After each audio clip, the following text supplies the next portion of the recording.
Um, so, I mean, thanks again for taking the time to talk with me. I know you're super busy, so I super appreciate it. That's all right. No stress. Yeah, and I mean, how are things going over where you are in terms of coronavirus stuff? Um, Lockdown. So I think we're in stage three lockdowns, which is fines for going out, but not. I think some business can keep, and then stage four, I think they'll shut down a lot more of the business activity that's going on. But yeah, I'm kind of close to the beach, so walking up and down, you see anyone that's stopped, there's police going by and telling them to get moving, and there's police boats. They stopped someone in a canoe recently. Um, I'm not really sure how that would infect anyone, but yeah, it's a strange feeling. There's not many cars on the road, and um, yeah, there's a lot of police about. What about you guys? How is it Yeah, over there? it's not that bad here. I mean, we don't have the cops kind of monitoring us to the same extent as it sounds like they are in other places.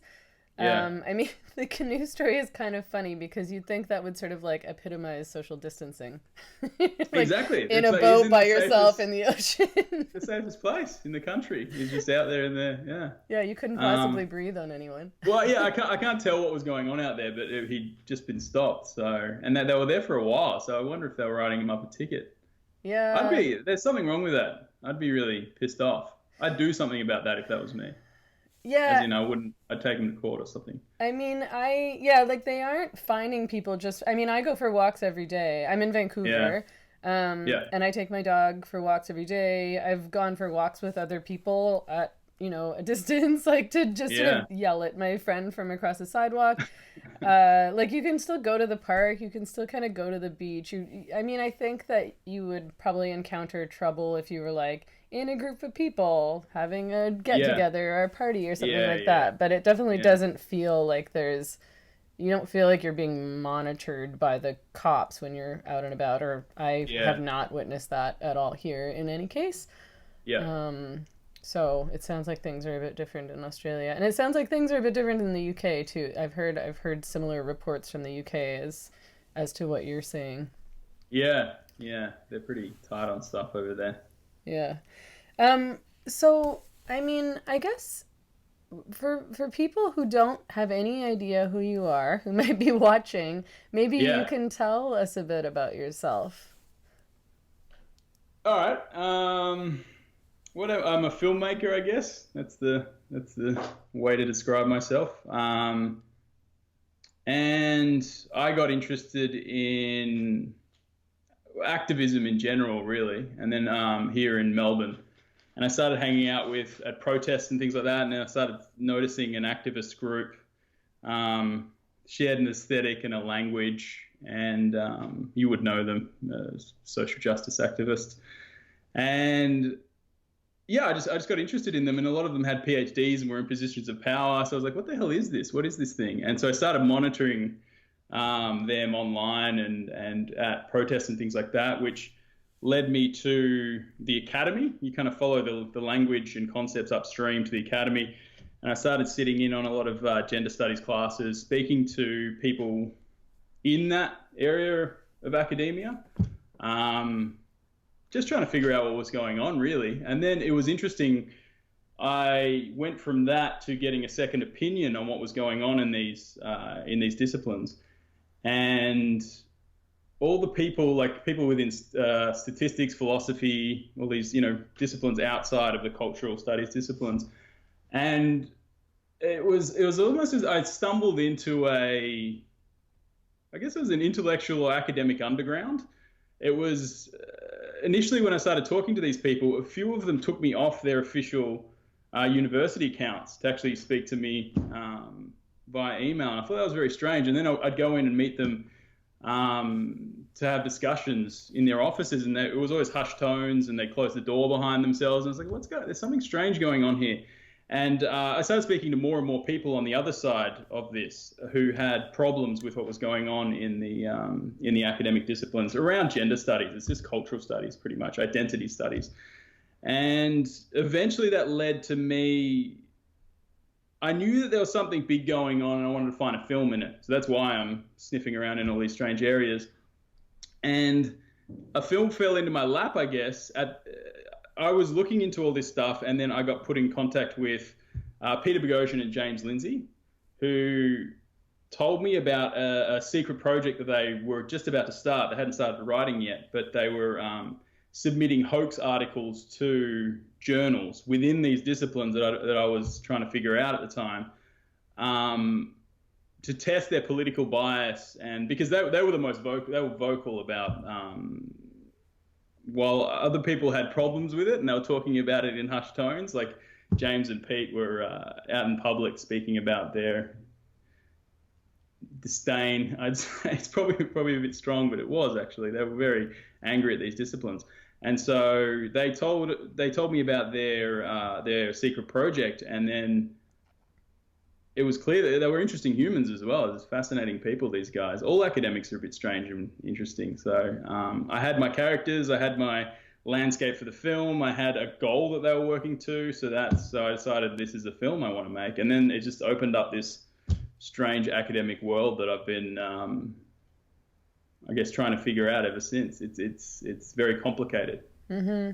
I mean, the gender studies aspect interests me, partly because, so I did a BA and a master's degree in gender, sexuality, and women's studies. Interesting. Yeah. Right. So I finished my master's, I think, in like 2011, maybe. So it wasn't as bad as it is now, but it was still. Something happened in 2012. I don't know how to explain it, but there's something that's going on, something big. It's something to do with all these things started happening since then. I think it's something to do with the maturation of social media. There's something happened, and I mean, we can go into it, but there's all these things that took place that seemed to culminate around the time that you left university. But the philosophy that I'm looking into was it's been around for a while. I think it was probably early 90s, late 80s where it really started kicking into gear. So we might have some stuff to talk about what. So what was your experience of that? So you did a master's in this stuff that I'm looking at, and I think is pretty strange. Yeah, well, I was just going to ask you what your impression was also, but I mean, it's just that, I mean, I see it so differently in retrospect, because now I'm pretty critical of gender studies and, you know, what used to be women's studies in academia, and I'm critical of academia in general. I mean, gender studies is sort of interesting in that it started out as women's studies in the 70s, you know, the second wave feminist. Actually. And there's one of the universities here in Vancouver, Simon Fraser University, is one of the oldest universities in Canada that had a women's studies department. And around 2009, all of those women's studies departments everywhere across the world started changing into gender studies. And the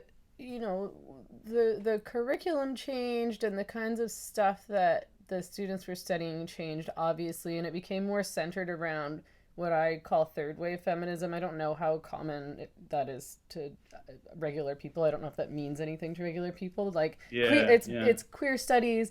It's very much rooted in postmodernism.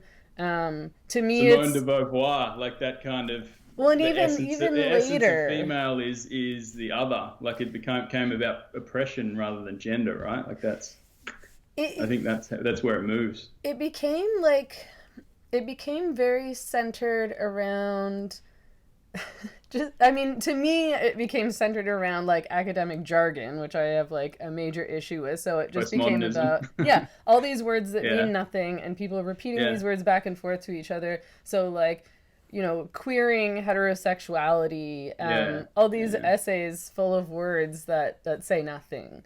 See, this is such a strange thing to me, because I'm trying to map it out, and it looks as though that was taking place a lot earlier to me. But you had your feet on the ground at that point, and you experienced it coming in around 2010. They certainly got militant around 2010-ish. Something happened.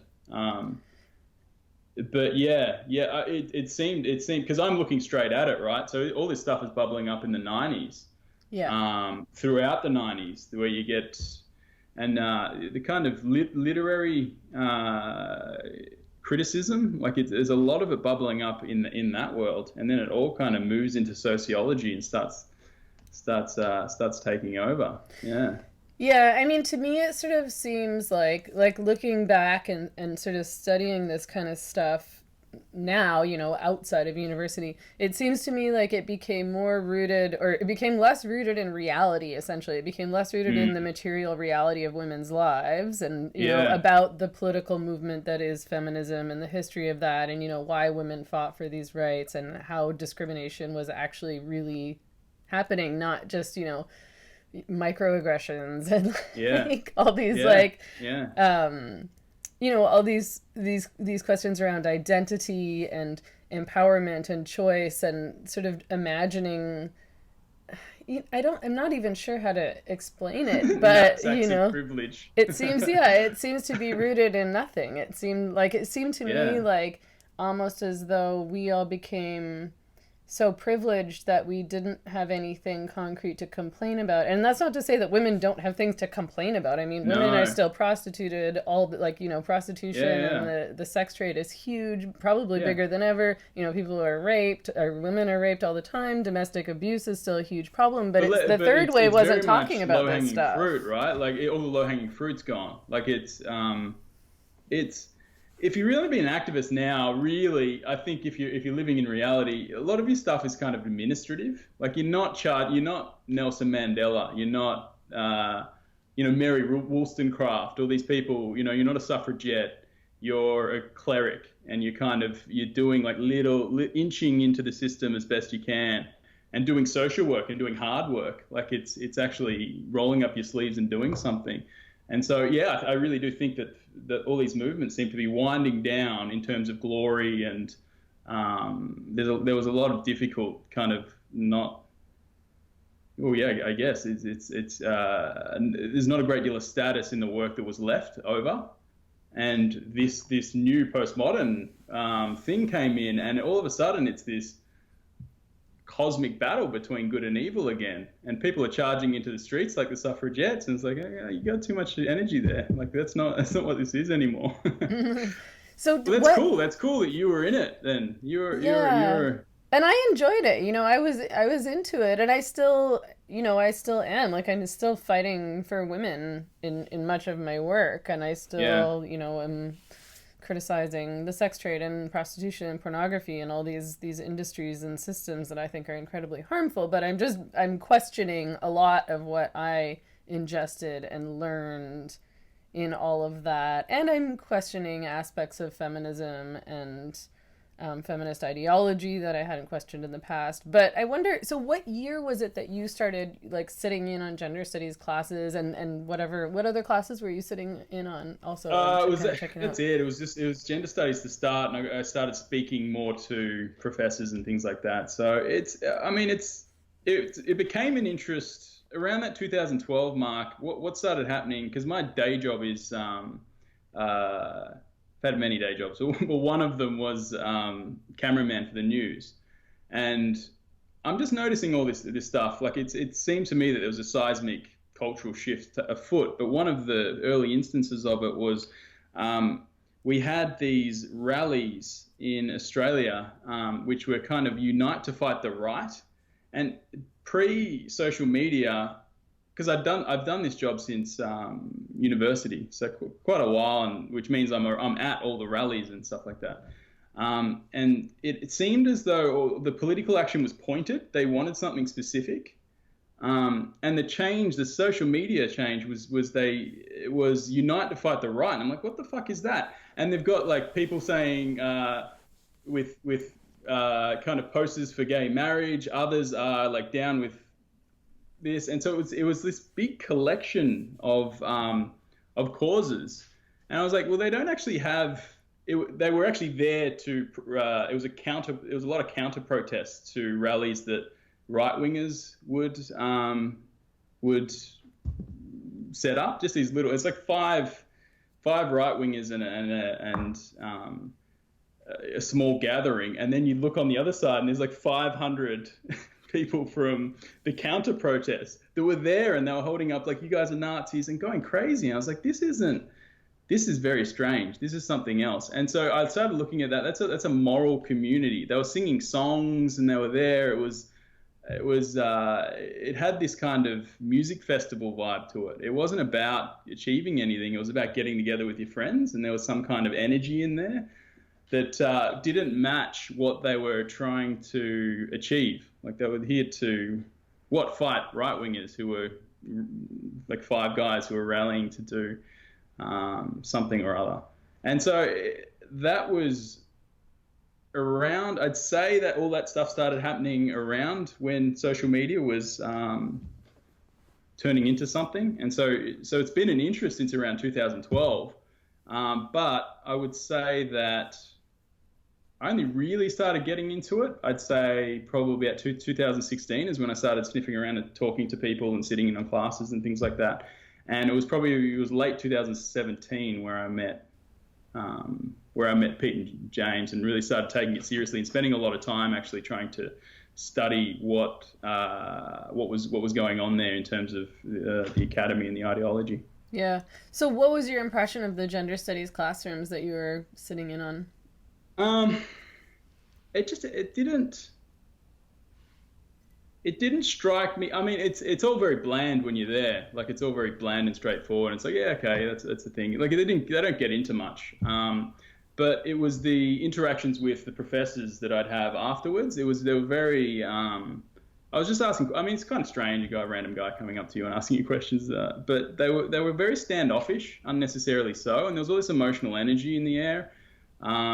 Me just asking questions like, where does this, bringing different studies and things to them and asking them a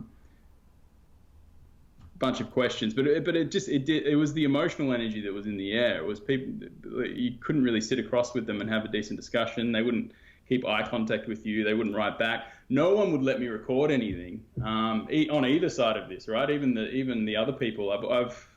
I was trying to just make recordings for my own notes, and they're like, no. And it just seems a bit strange that someone's studying something and loves something, but is really careful about it. So it was more an impression of the behaviors, the human behaviors around these subjects and the emotional energy that was brought to them more than the actual philosophy at that point, which I started getting into when I met the guys. Yeah. So, I mean, what do you think that they were protecting? I mean, I sort of have my own theories around that. Go, tell me. I'd be interested. I mean, part of it is just that I see academia as elitist, and they're trying to protect the elitism around academia, particularly around those subjects, social sciences, social justice, etc. Because I think that it's sort of an they don't want people to poke holes in their discipline. And, they don't want people. That's why I feel like they use all that jargon. They use academic jargon to make other people feel stupid so that other people don't ask questions. So they think, oh, this person sounds really smart and I don't understand what they're talking about. So totally. I'm just going to nod along. I noticed two layers of defense. One is it's like human shields. So they use big emotional words and subjects like rape, or they talk about specific kinds of victimhood, and it's like there's this sense you get where it's like, oh, even if they're wrong, they're trying to do something good, so why would I question it? And so that's a block as well. That's a block to actually going in and interrogating the ideas themselves from an outside perspective. And then the second one is the language. They're hidden under these. It's like a beat poetry. It's like a strange type of language that's once you learn it, you realize there's nothing there. Like it really, it's like learning another language. Like reading Judith Butler and actually understanding it now, it would be like reading French and I don't know French when I started, to now being fluent in French and going, hey, there's nothing here. This is Yeah, I mean poetry. the interesting thing about Judith Butler, and there's many other academics that you could talk about in this way, but I don't think that Judith Butler is actually saying anything either. And I think it's all part of the game, and everyone is just like going along with it, like, oh, what a genius she is, and it's like I'm reading her chapters and I'm reading like a paragraph over and over and over again. I'm like, what the fuck is she talking about? I'm like, I don't think she's talking about anything. Like, I don't think she knows either. She's talking about something. I guess once you understand it, she is talking about something. But she's turned it into an art form. She's like a beat poet with the homologous side of the thing. She's like, sometimes I love watching her because it's like I try and get into her head, and it looks to me like she's seeing her words come out of her mouth and change the makeup of someone's brain. It's like, because they believe in this discourse as language thing. So I imagine that she's viewing the world like Neo in the Matrix, and she's like spitting her words and changing reality. And it's this kind of, it's cult-like. It really is. It really is. It's like looking at a preacher. Yeah. Yeah, totally. And I was interested because I was listening to your interview on Brett Weinstein's podcast recently, yeah. and you compared, and I know that you've done this in other places too, but you compared Evergreen to religion, and then I also came across an article recently that I think you co-wrote with James Lindsay. Yeah. It's mainly James. Okay. We have long conversations about this. It started off as like a bit of a party trick, really, which was you'd go through, because there's a clear moral community here, and they're speaking a certain language. So there's parallels to religion, and you can see that very early on. I knew that at when I was going to the rallies, like back in 2012. It's like, there's something going on here. It's not what is on the surface, but James and I really got into this because he studied religious psychology, and so we spent a lot of time like trying to map this out and trying to figure it out and like, what's the patterns here. And it started off as like a fun party trick, is that you can kind of go through any religious taxonomy, like lists of religious concepts, and then it's like, or what's original sin? It's white guilt. What's this? That. And so you can kind of do this comparative religion thing.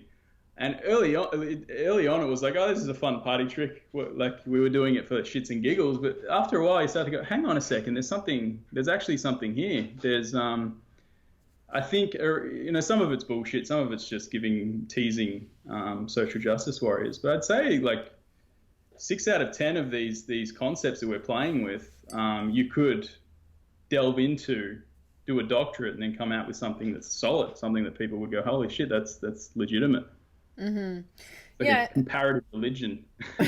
Yeah, totally. I mean, I guess I sort of started to see it all because of my, when I started to write and speak critically around gender identity ideology and trans activism, that was when I started to get clued into the culty behavior and language around that movement. I mean, and it's totally a cult. Like it's it's all about repeating these mantras, and if you question the mantra, you're kicked out and ostracized, and you're a traitor. If you even associate with somebody who isn't on the right side of the cause, you're a traitor and you're ostracized. But I mean, but that's also applicable to almost, the left in its entirety, I would say. And, there's still, I'm still essentially on the left as far as, many of my views go. But the way that I see that movement happening, and of course the social justice warriors, and even feminism, it all, that, I guess that being,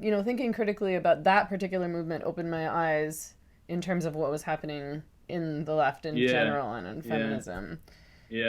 Well, I mean, the right has a home for all those religious emotions that we all have. Like, it's Christianity, it's there. Like, they've separated it. I mean, they've got nationalism is kind of culty, and so is free market capitalism. When you go to the hardcore people, they've turned it into some kind of meta narrative religion type thing.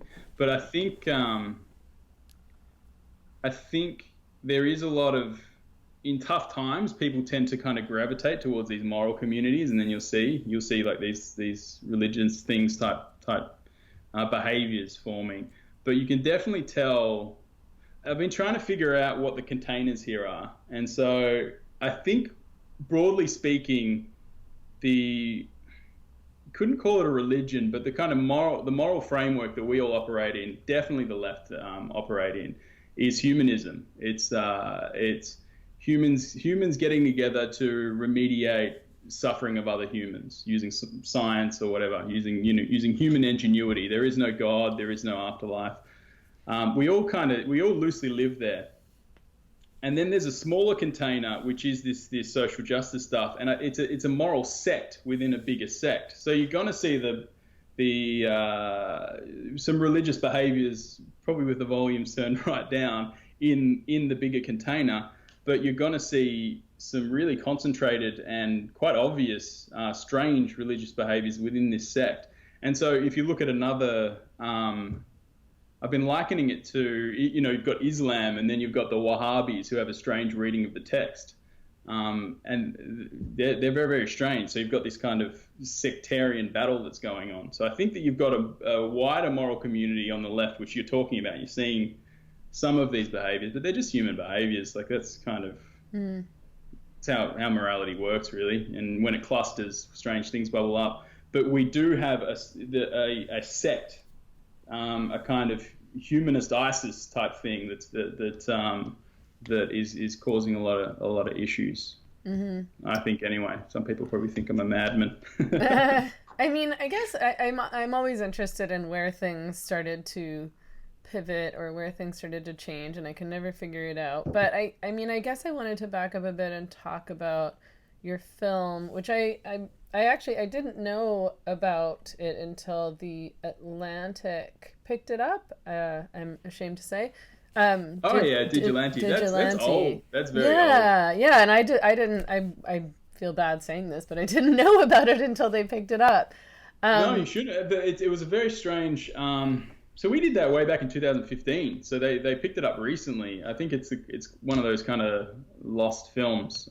We did that for television back here, and there was a bit of tension between us and the broadcaster. And they aired it the night before Christmas, so it got the worst. It got the worst airing. Like, it was so shit. But then we took it to, I didn't even know the film festival kind of world existed at that point. We just gave it to a big festival in your country, actually, Hot Docs, just on a whim, and they picked that up. And then because they picked it up and they're one of the big ones, it just did all this awesome stuff in the film festivals around, particularly in the US. But it's a short, so it didn't get picked up anywhere in the end. It was just a lot of screenings, which was fun. And then recently, Atlantic picked it up. I don't know why it happened recently. Yeah, it was interesting because I saw that article and I watched the film, and then I looked into it a bit and realized that it was older. So, but anyway, I thought it was good and cool. Cool. I guess I wonder. I mean, it was interesting because it seems like you kind of started off with like that social justice warrior mentality, going into that and observing what was going on that bus. And I wonder, so what was it that started to change your perspective on what happened and your role in what happened, your role in those videos going viral, and what you were trying to do in terms of anti-racism, really? Yeah. So I guess for your viewers, we should talk about what happened. So I was on a bus in around 2012. It was, and it was a replacement bus for a train. And so there's a lot, like, it was full. The bus was full. It was 11 p.m. A lot of people had been drinking, and a kind of fight between the front half of the bus and the back half of the bus ensued, and some people from the front of the bus, because the people at the back of the bus were French, and a lot of brown people, I guess, me being one of them, were in the back half of the bus. And so it took on, the people in the front half of the bus got very, very angry, and it took on this racial tone. And so they started racially abusing several people on the bus and saying all this horrible stuff. And it ended up in like a window in the bus being smashed. It was just a really ugly event, I guess. And meanwhile, I was on the bus and I filmed it. And I guess in order to get revenge, because I didn't like what these people did, I turned it into a YouTube video, and a producer friend of mine and I kind of seeded it around the internet, and the thing exploded and went worldwide, and it turned into, I guess, a witch hunt for the perpetrators, the people who were saying racist things on the bus. And the film that I made was just about how my experience through that, and how the media got involved and turned it into something that it kind of wasn't. It took on this kind of mythological form. Like, it was just this huge worldwide event, and everyone really wanted to kill the people that were on the bus who had their own problems. Like, so I've met a few of them. I've met one of them actually, and the other female. And their problems go a lot deeper than saying some racist stuff on a bus. if we're trying to sort that person out, then racism's pretty low on his hierarchy of problems. So I guess that's the film. Your question was where did I? It was the media. It was the media that was going that it was just, there was no sense of rationality, or the conversations around racism. They weren't even coherent. It was just all this strange stuff, and people were using the story to push agendas and to get hits and things like that. And when you are, it's happened to me twice now because of the Grievance Studies project, is that I've been part of something, and then the media's picked it up and it's turned it into a worldwide event. And then your understanding, because you're the person on the ground and you've experienced it and you understand everything that went on, you realize that the media turns these events into something completely different. And so it was my experience of what happened on the bus versus the experience that people who were getting this secondhand information had, and how different they were, that kind of made me think, hang on, there's something strange going on here. And it really made me more skeptical about, it's left-wing media really that's pushing this stuff, but it's media in general that's a bit off.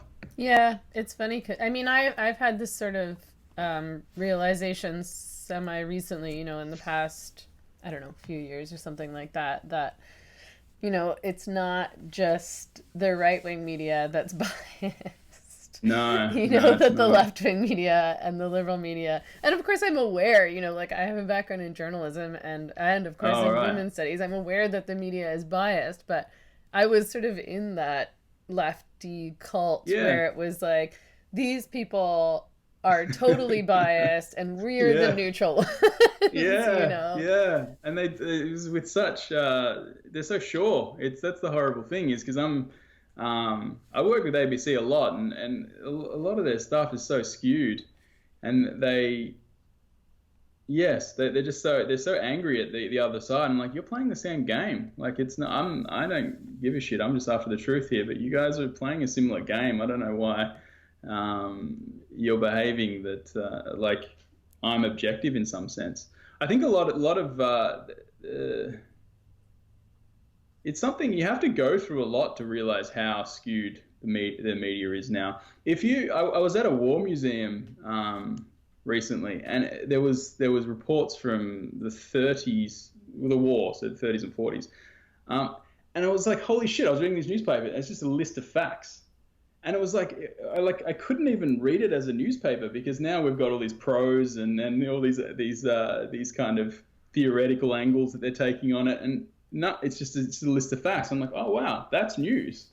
That's what news should be, this cold, dead list of facts. And for some reason, we don't have that anymore. Anywhere really, they're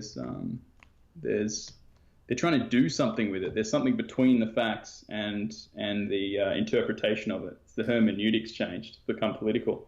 Yeah, it's terrible. I mean, the media in Canada won't even interview people that they don't agree with. And this is like the Yeah, mainstream media in Canada. This is just yeah, like, this is supposed to be the unbiased media. And they just, consistently cover certain issues in very particular ways. And it's definitely left skewed. yeah. And they won't even talk to the people who are on the other side of the issue. Like they Mm, just kind of pretend they mm, don't even mm, exist. It's one thing to yeah, have a bias. Everyone has a bias, but it's really like I'm so appalled at what's happened to journalism in terms of this.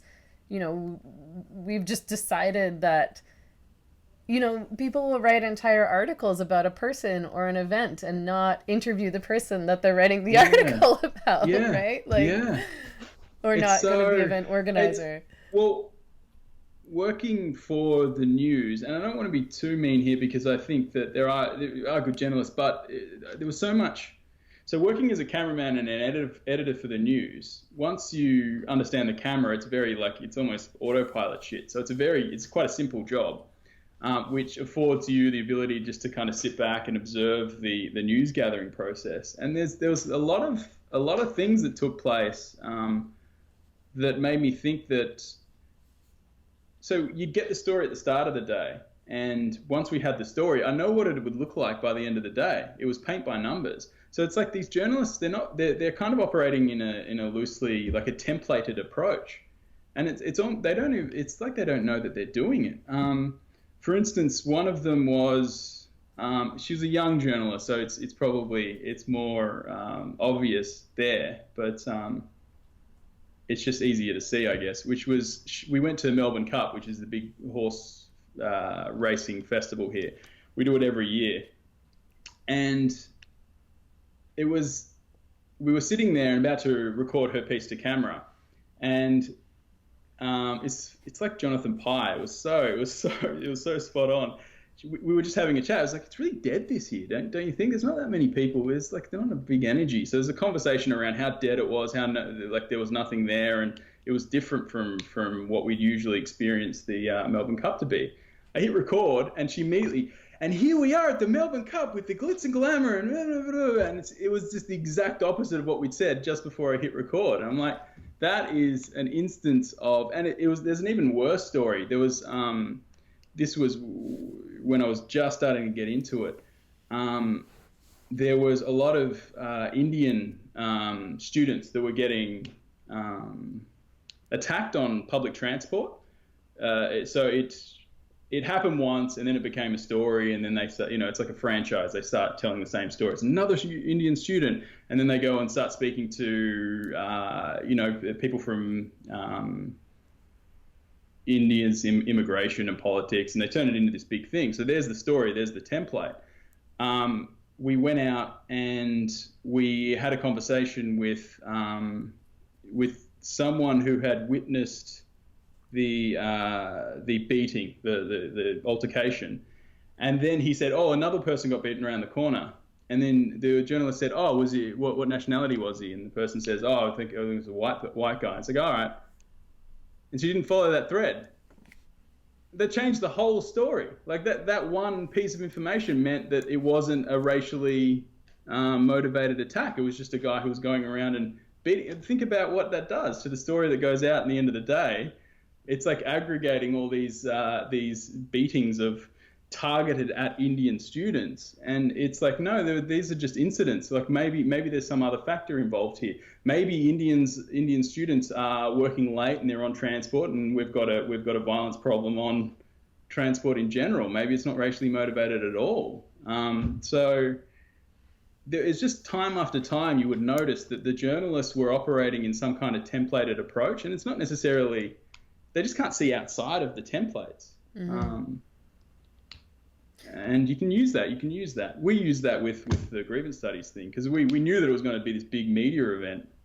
And so we created a press kit with a press release, knowing that if you send the press release out, people are going to read that and find it really hard to break out of that template.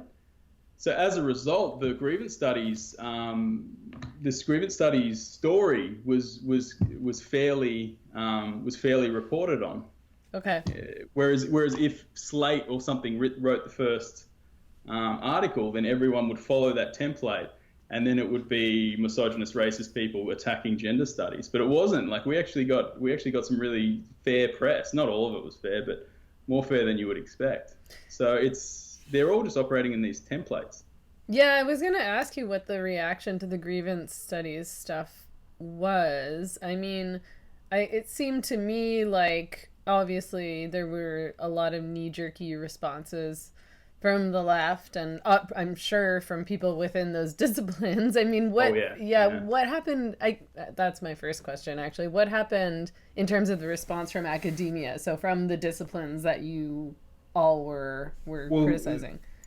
It's a strange thing because I mean, Pete, Jim, and Helen look like they're chasing windmills now because all they did was double down and pretend like it didn't happen.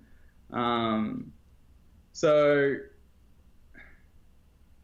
I mean, there's a broader discipline and so they released they called out. I haven't read the journal publication yet, but they did a call out in defense of gender studies in relation to it being under attack by the right or whatever, bringing up Helen, Pete, and Jim. So they're trying to do some academic work to kind of defend against it, but it didn't go out.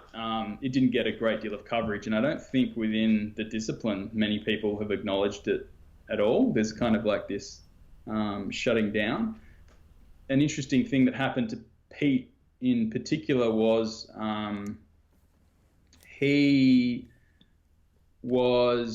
it's quite complicated, but one of the journals that they attacked, the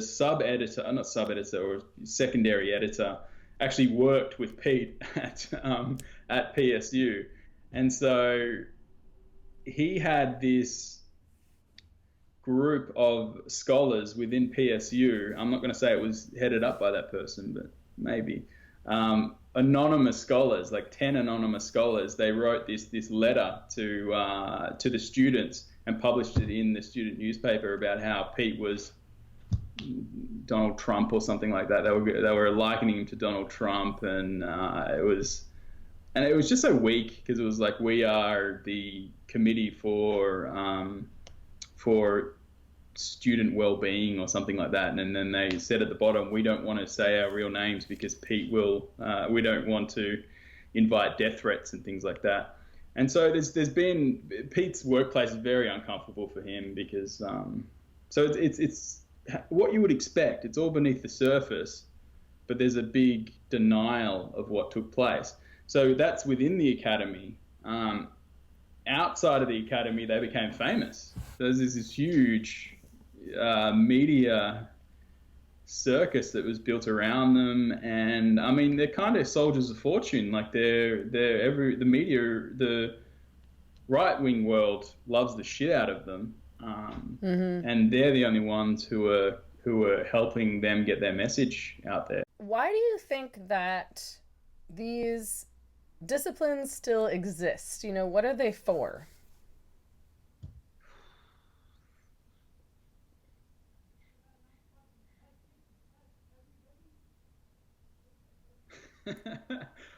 It's such an interesting question. I think that they're not. It's for the same reasons that we spoke about earlier. It's hard to get in there and challenge the premises. So I think that they would have disappeared if they were subject to usual academic processes. So, you know, academia is a big fight. Like, they're just like, what's your position? Bang, let's take it down. Let's take that down. So there's this kind of evolution of ideas, and the bad ones or the not strong ones kind of disappear. And there's problems with that, for sure. But there are defensive layers for this stuff, and they've kind of hidden away and developed this stuff for near on 50 years. And if you look at where it came from, it's this postmodern theory of the world, which looks at the world in a completely different way. It's like if they've got a second academy. Like, they're not playing the same game as the rest of the academy, and they've got all this defensive, ideologically defensive layers around it. And so no one's challenged it, and you've got this huge growth on the side of the academy that's just this. It's like a theology. It's I mean, the academy still has the divinity school, which is still doing the theology. So this is like a divinity school for power. Mm-hmm. You're actually, I want to talk to you more about it, because you experienced this firsthand and you studied it. So you're better at answering this question than me, because I would say that my perspective on this is fairly radical. I think it's pretty fundamentally flawed, and I'd say the stuff that you were studying, just from the time frame that you tell me, I would say that it was pretty cooked from my perspective. And not all of it, but you were in it. You were doing a thing. So what has changed? What was your experience of it then? Why did you feel like this was a good thing to do and spend your time doing this stuff? When I first started taking women's studies classes, I was just kind of taking classes casually, and it was just at a community college. So I don't know it's a different system in the US, so I don't know what the system is like in Australia, but in Canada, community colleges were, at the time, you couldn't do a full degree there. You would do a 2-year degree and you'd transfer to a university to finish your degree, or you'd just be doing, there was a lot more night classes, so people could go to school casually. The student population was much more diverse because it's a lot cheaper to go to community college, so there was a lot of, more working class people, like moms, like the age range was very different. And my instructors, you don't have to have a PhD to teach at a community college. So you don't have to be part of academia. You can just be a regular person. So when I first started taking women's studies courses, my instructors were not academics. They were women who had, some of them in any case, not all of them, but some of them were just women who were activists, who'd been part of the actual women's movement and who had actually done work around violence against women, and Indigenous women and things like that. And so I feel like what we were learning about and what we were talking about was a bit more concrete. And we could have real conversations with real women, because there would be women in your classroom who weren't like 20-year-old kids who'd never lived a life or had a job or done anything outside the university besides just repeat these words that they had been taught to memorize over and over and over again. So I did find it interesting. And, feminism has always been really a big part of my life. My mom was a feminist. I mean, she is a feminist, but like when I was a kid, I was aware of things like sexism really young and sexual harassment. And I went off to the principal's office in grade 6 because the boys started rating girls' bodies at the pool. So I started learning about and questioning, I guess, porn culture and that third wave trend of deciding that objectification could be empowering if you chose it, and that prostitution, that the only issue essentially was consent. So if you agree to something, then it's fine and it's ethical, and if you don't, then that's a whole other story, and there's a very clear line. So there's no nuance in there at all. And so I guess, and eventually I transferred to university. I sort of just went on and off for a really long time and eventually transferred to university. And I didn't enjoy university as much as I enjoyed college. But by then I think I was sort of immersed in it. And I think you get attached to, I guess you get attached to feeling like you're smart. You're repeating all these words that you're learning and you're regurgitating all this stuff. And then you get A's and you're like, I'm a smart person, I'm doing a good thing. And I'm not saying I'm not an intelligent person, but I really thought that I was learning to think critically.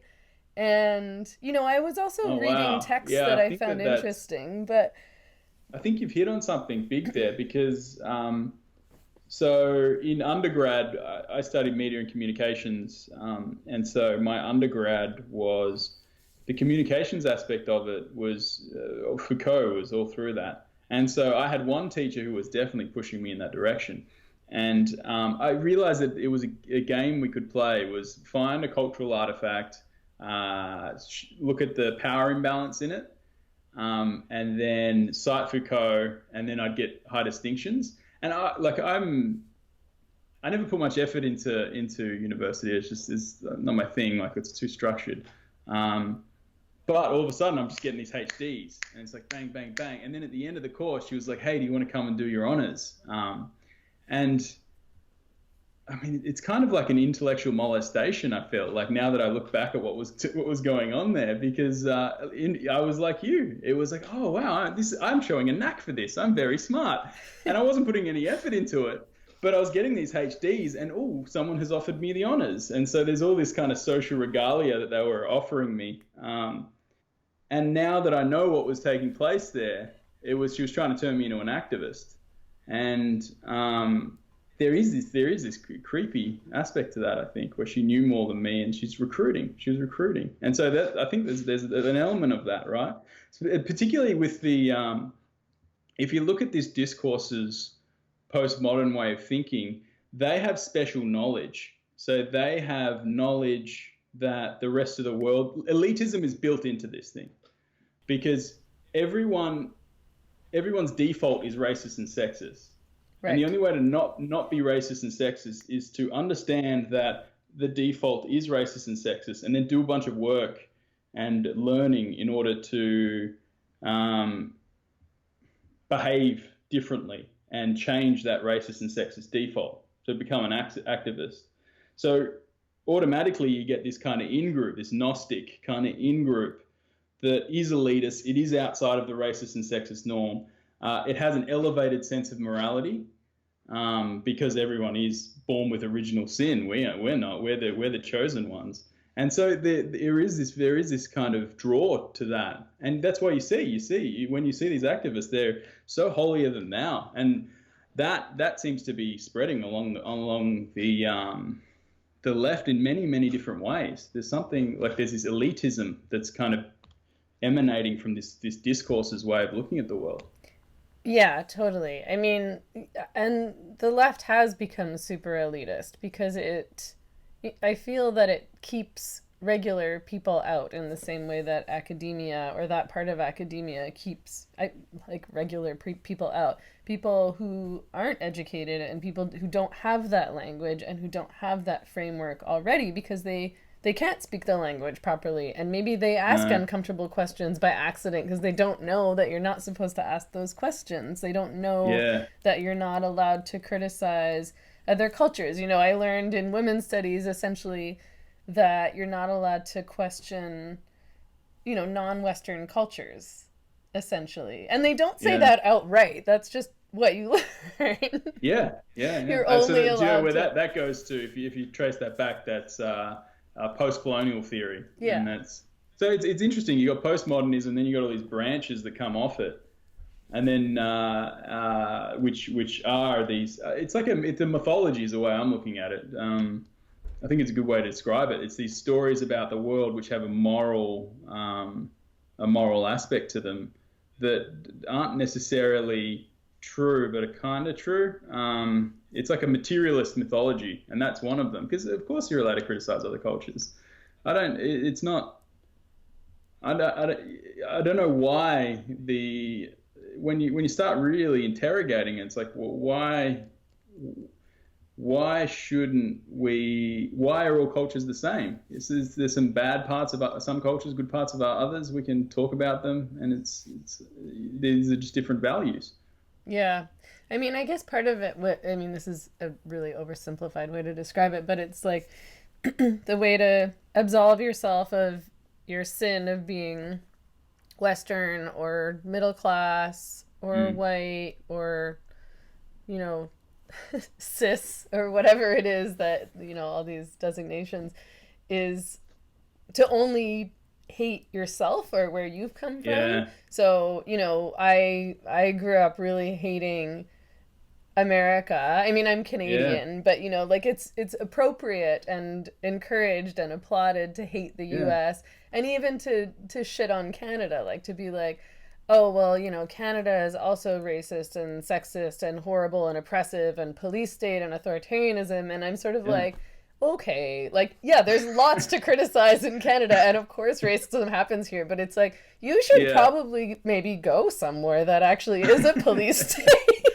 Yeah. Before you Yeah. start to like complaining about your very privileged situation here. Like, It's you live in a very liberal country. Yes, yeah, yeah. It's been very difficult for me to understand that because I mean, my dad came from another country. He came from an African island, so Mauritius, and we've been back there a couple of times and just to see what was going on there. And he would try and really show what was going on there. Like he'd take you to the deepest, darkest areas and people within our kind of family circle that are living in tin sheds. And so if you see this stuff and you have it drilled into you that this place is awesome, like my old man is so happy to be here, and he's just got all these stories and he's just in awe. You put like this normal meal in, he's like, look at this, look at the amount of meat. Back home it's all rice. Look at this meat, and he's just stoked to be anywhere near a country that's like that looks after you. It's a good place, and so it's really strange to me that. There's this masochism about Australia's awesome and it's really good for ethnic minorities. And so then I go and start working in these with these cultural elites, like in the arts and entertainment. And they're all just saying how shit it is, and I'm like, it's not. I don't think that that's the case. Like, why are you the one who's saying that? My dad's the black guy. Yeah. If what you're saying is so true, then why has it been so good to him? I don't. It doesn't. I know it's anecdotal. There's a lot of horrible shit going on, but I think it doesn't ring true to me. None of it ever rang true. Or maybe it did a little bit. It's hard because you do see a lot of there is racism, sexism, as you would know. But the emotional energy that's brought to it is way too big because I just don't think it's as big a problem as we've made it out to be. It's the problem in our culture. It's like, why? These are problems, but they're not that big. And so you see racism and you see sexism and all that sort of thing. You feel scared to go against the moral orthodoxy that just really is all about changing these things. Mm-hmm. I mean, yeah, well, you get in really big trouble if you don't go along with it, and then it turns into you being accused of racism and sexism yourself. Yeah. Regardless of your actual behavior and your beliefs, just sort of questioning that narrative. I mean, that has happened to me before where I've said basically what I said to you about Canada. It's like, first of all, I said it's different. Canada is not America even. Racist police violence in America is a really big problem, especially in comparison to Canada. It's just not that. I'm not saying it never happens. I'm saying it's not nearly as massive a problem as it is in the US. Yeah. And people called me racist for saying that, and I was like, okay. There's something about it's about the level of emotional energy you're bringing to something. Right. Because I'm not I do care about these things, and that's why it annoys me that I have to fight for the other side because I do care. I don't want racism and sexism to be around, but we don't have to devolve into a moral panic. I see the cure is worse than the disease in many senses. Right. Well, yeah, you see it everywhere. There's all these problems manifesting from just this myopic view of the world, of this horror, this masochistic hate your own country, hate your own race, hate your own stories thing. It's like, fuck off. Let people be. Yeah. You're like, nah. Yeah, I mean, it's sort of like a seeking out, and I'm sure that you saw this when you were looking at these disciplines. It's a desire for victimhood that isn't there, and then you sort of have to dramatize victimhood almost in order to get that. And like I think Mm, you talked about it in terms of people building their identities around victimhood. mm, mm. And, That's what most of it is about. Like you can see it. It gets so deep, and like I haven't even articulated a lot of this stuff, but you can see it in the literature. You see, so I'm gonna see if I can try and lay this out. I might sound like a rambling maniac, but the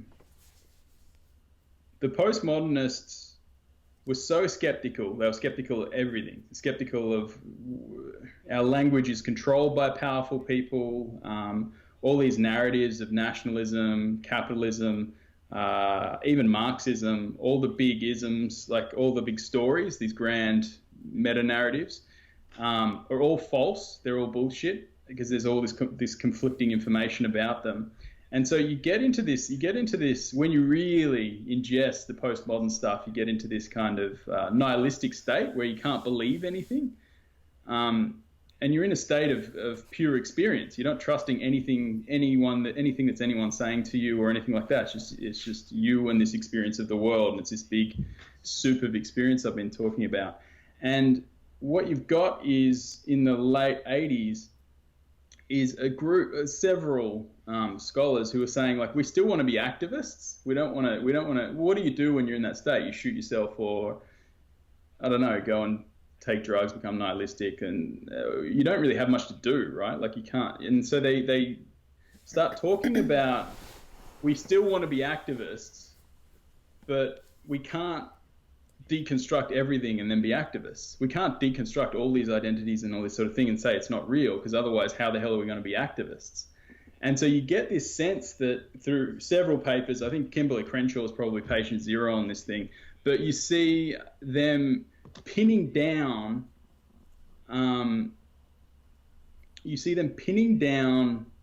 oppression that's based on identity. So that it's I mean, I know it's strange, but that's the thing that they pin down. And then all their activism is built from that point. And so if you start looking at religious philosophy, Durkheim is the main guy. I really like his stuff. A lot of his stuff's debunked, but I dig him. He defines a religion as beliefs and practices in relation to the sacred, which is something that it's set apart from the rest. And so I really do think that there is this sense within their scholarship that they have set oppression based on identity apart from everything else, and that's their sacred. And so you see over the following years just all this kind of mental gymnastics that are kind of looking after this sacred victim, and you see it in their behaviour. I think early on, I saw this very, very early on, because I used to work at a movie cinema, and there was a film called The Rabbit-Proof Fence, which is kind of, I mean, it's a good film, but it's one of those kind of lefty, like, let's whip ourselves and feel bad about our past type thing. It's about how the Australians treated the Aboriginals really.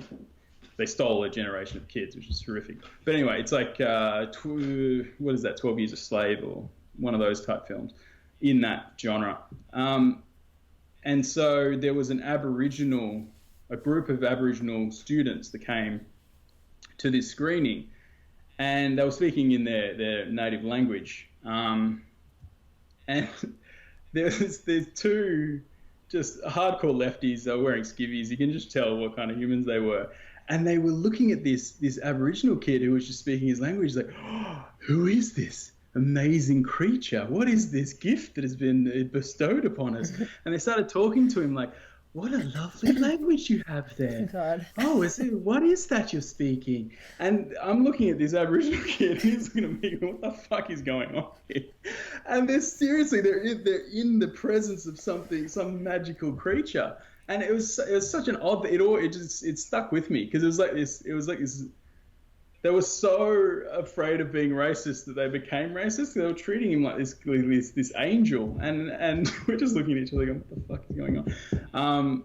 But it was such an odd experience, and it is what's going on there. There is something to do with, I think it's something to do with suffering. Like our moral structures are built around remediating suffering.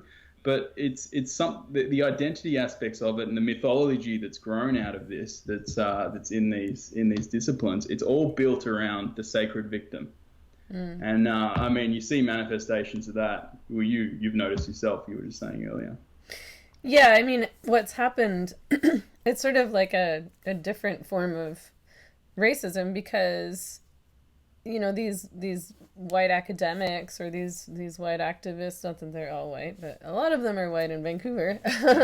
They sort of fetishize oppression and they fetishize victimhood, and it turns into like sort of a condescension, but also that thing where it's like, this person can do no wrong because they're a part of this group. They can say no wrong, and we just have to listen to this opinion unchallenged. Yeah. And I mean, I don't really know what that accomplishes. Like, and it's so strange that when you start reading the paper, like the papers, like what they've written down, the philosophy, the ideology, it's actually there in paper, in words. Like this is their Bible. It's all there. All that stuff, like you realize you've noticed this strange social thing, right? And then you go into their literature, and you're like, that's written down. Like that's spreading from a source. That's not just something that's happening. Like they actually know that this is happening, which is a very strange experience, and that's why I've become like utterly fascinated by it, by the ideology and the disciplines that are pushing this thing. How did you get involved in the Evergreen story? The Evergreen one was I met Brett and Heather at an event that Pete had organized with Andy No. I don't know, he's a journalist. I think he's quite a famous guy now. He was a student at Portland State University, and he had organized an event for James Damore. Do you know James Damore, the Google memo?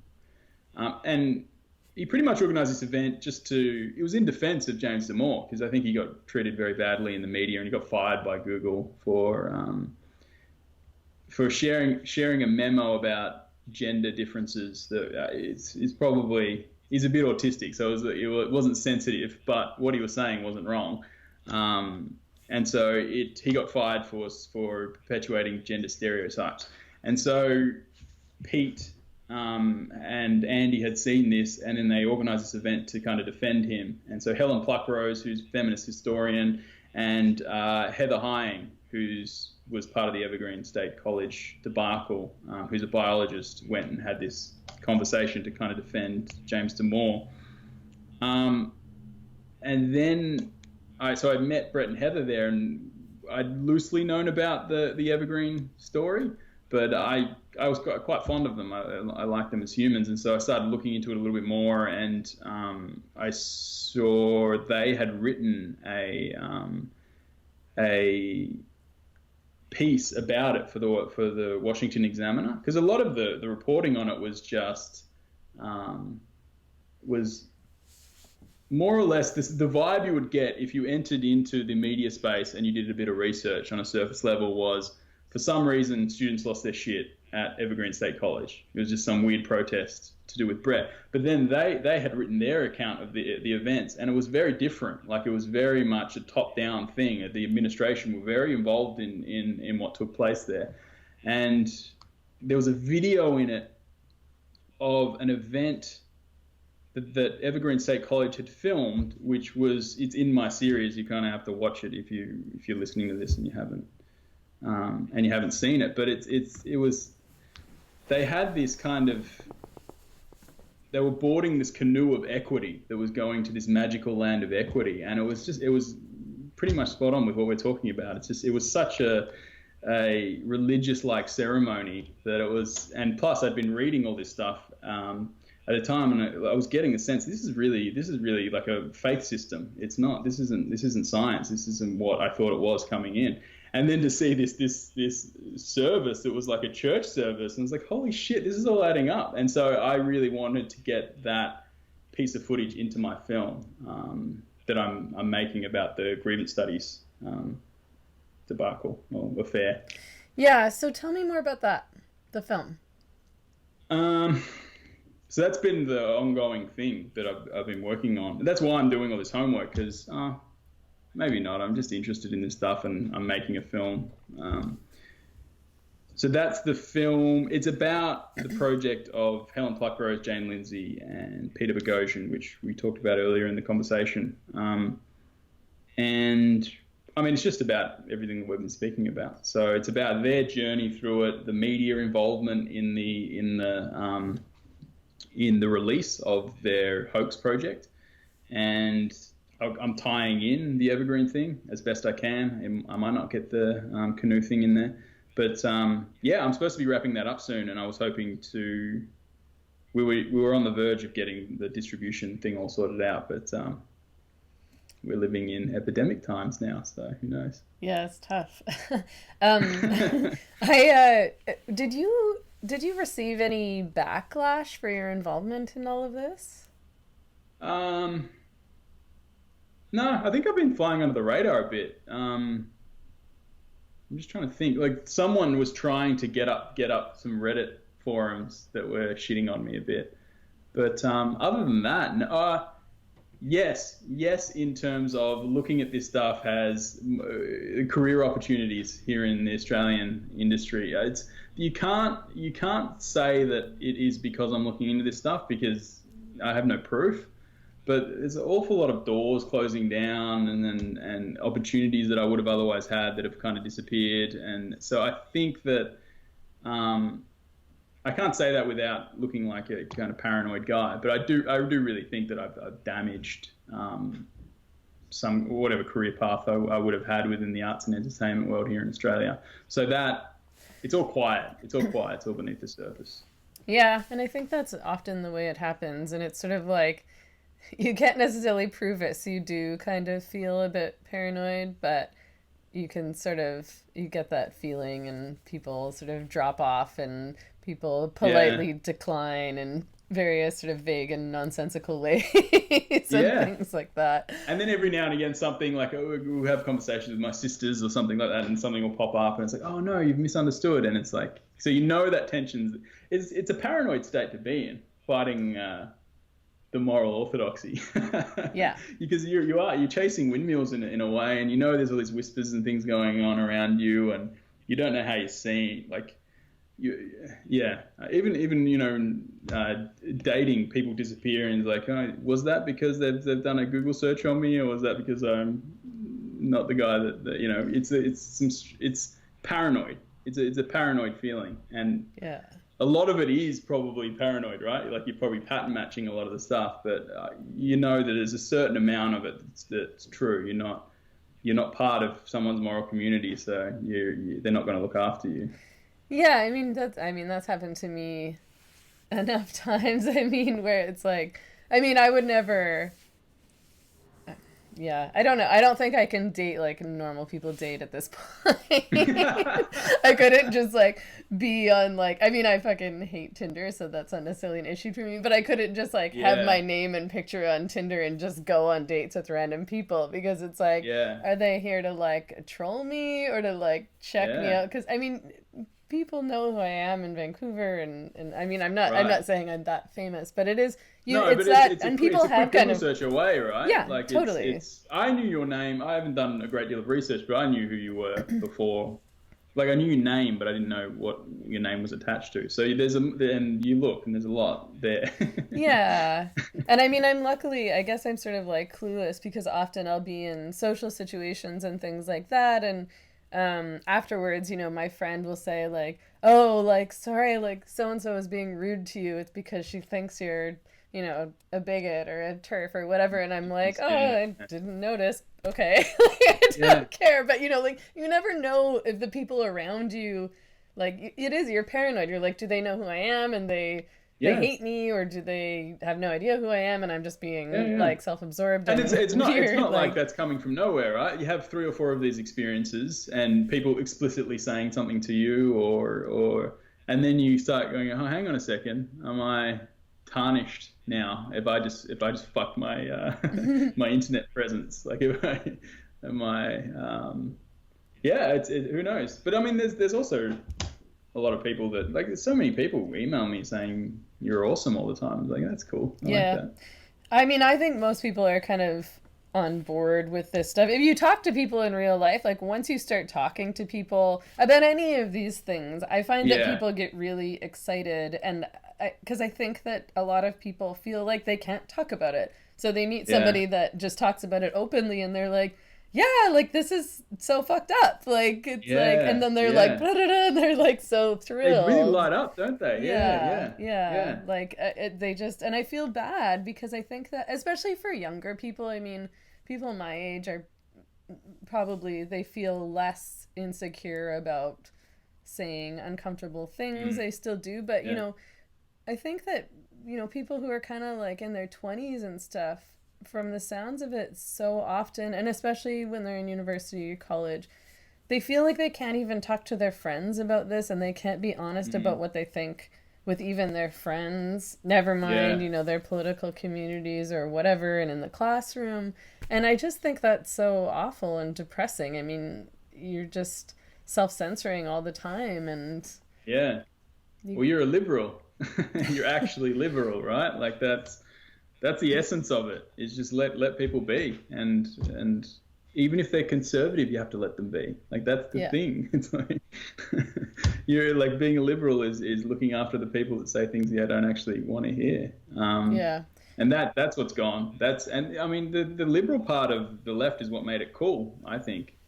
So it's like cool is where freedom is, and so if they're ditching freedom, then they're not cool anymore.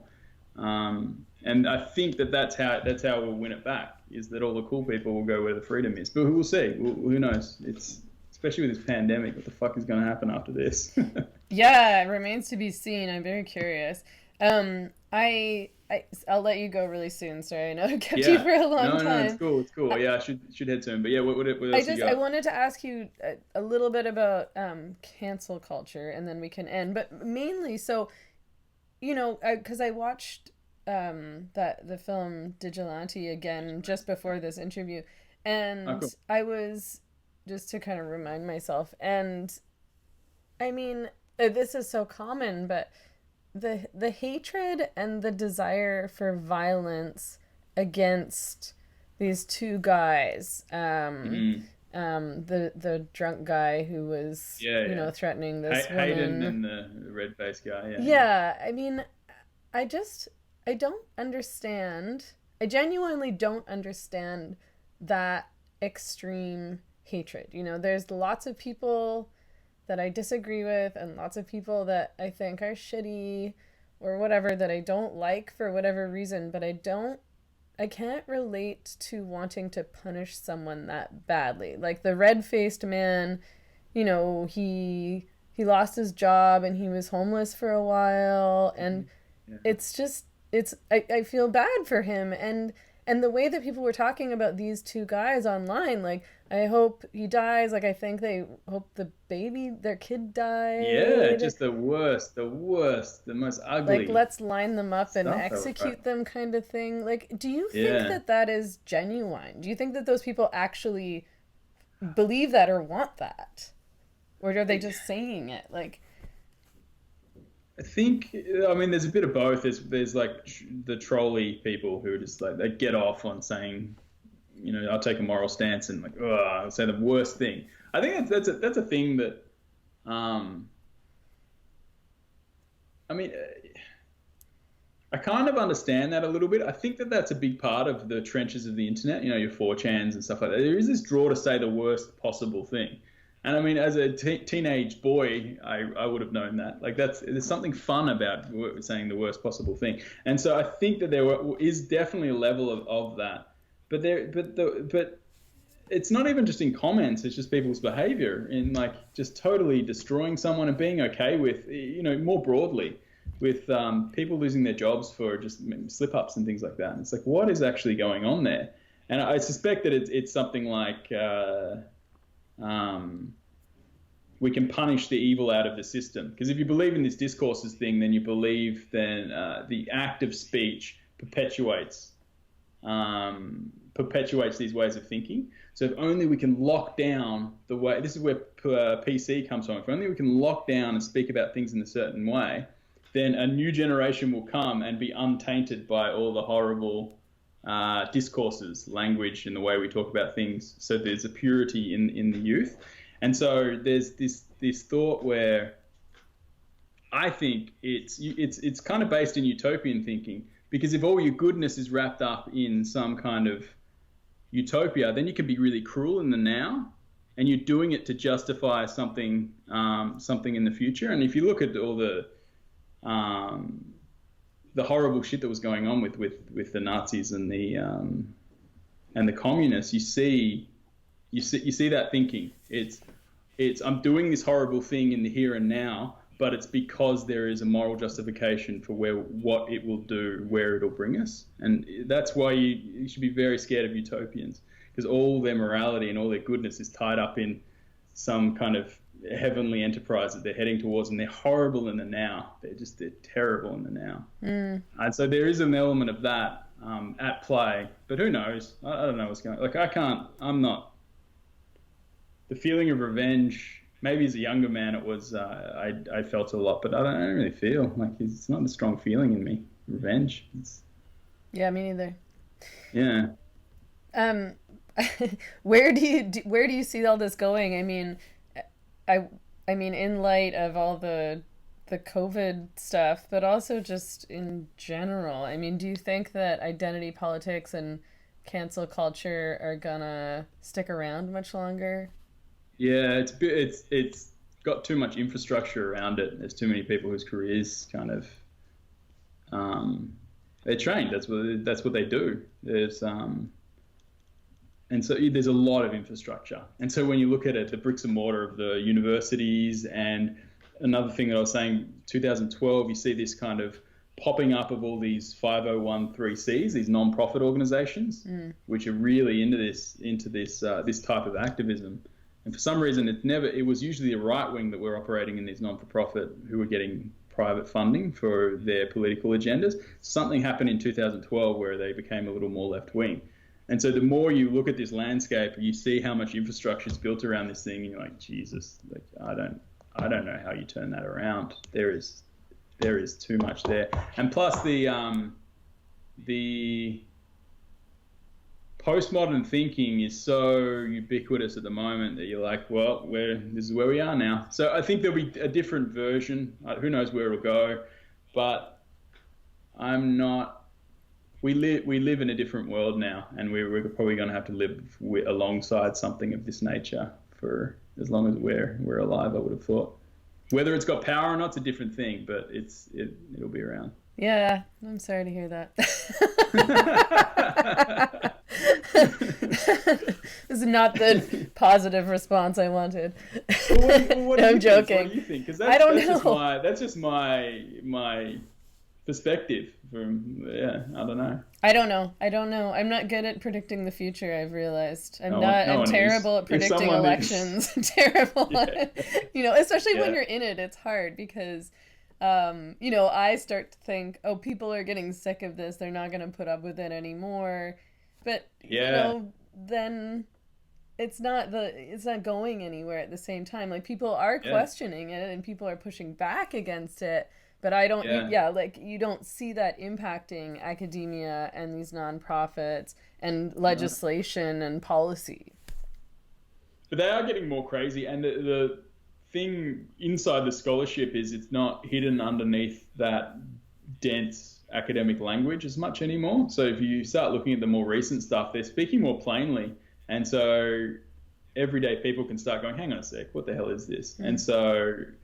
Yeah, I mean, there's reasons to be optimistic, there's reasons to be pessimistic, but the level of money, it's like a huge industry. It's this big billion-dollar industry. It's like, well, that doesn't just go away. Right. Yeah, it's true. I mean, you're right. Like, so many people's jobs depend on this stuff. Absolutely. Yeah. But anyway, we're going to lose a lot of industries thanks to this pandemic. Yeah, exactly. Let's hope the grievance industry is one of them that kind of sinks. The grievance industry dies because of COVID. Wouldn't that be like a positive thing to come out of a terrible situation? Like, maybe it was worth it. I'm joking. It was definitely not worth it. That wasn't a funny joke. So do you know where people might, or when people might be able to see the film, or do you have any kind of information to that regard, or not really yet? No, it's all been flipped on its head. Like, so I was hoping to have been, actually, what's the date now? I was hoping to have been done by about now, but I'm locked in a house and so I need to be in another state in order to do the last bits and pieces of it. So, no idea. Do you know when, like, I haven't even got a sense of when these lockdown measures and we can go back to work will be. Yeah. My sense is early June, and I don't know. I'm speaking from a Canadian context, and so, I'm most familiar with what's going on in Canada and the States. And to me, it seems that things are much worse in the U.S. And part of that is just to do with the fact that there's way, way, way more people in the U.S. and they're more packed together. And in Canada, it's a big country and we're more spread out. So our cities are not so densely populated. And we locked down a week earlier than the U.S. did. So we're doing better. So I suspect that we'll be allowed here to sort of start going back to normal a bit early June, but I don't know what that means for travel. Like, I don't think it's a good idea to just open up all the borders, but for work, I feel like I'm guessing. I suspect they'll probably make exceptions for work purposes just to get people back working and employed and to get these industries going again a bit. The film industry in Canada, or the film industry in Vancouver, is massive. Like, I know tons and tons and tons of people who work in film and advertising in Vancouver because so many people come here to do their stuff. So I'm pretty sure Vancouver will be wanting to get that going again. Yeah, at least, yeah. Yeah. So we'll see.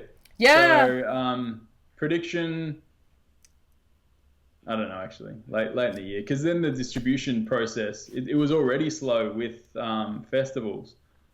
It might be sped up without festivals. Like, there's so many factors that I have no idea. Yeah. But anyway, I think I'll start, as soon as I'm done, I'll start focusing on playing around with the YouTube channel a bit more and trying to do stuff there. So awesome, cool. So and I'll link to your YouTube channel in the show notes and your Twitter and things like that, so people can follow your work. Thanks so much for taking the time to talk with me. And really, it was a really great conversation. Yeah. Yeah. Cool. Hopefully, we'll get to talk again sometime. Let me know if you ever come to Vancouver with the film. I will. If you're allowed on a plane ever again. Oh, geez, yeah. All right, I will. Okay, cool. Thank you. Take care. Bye. Bye.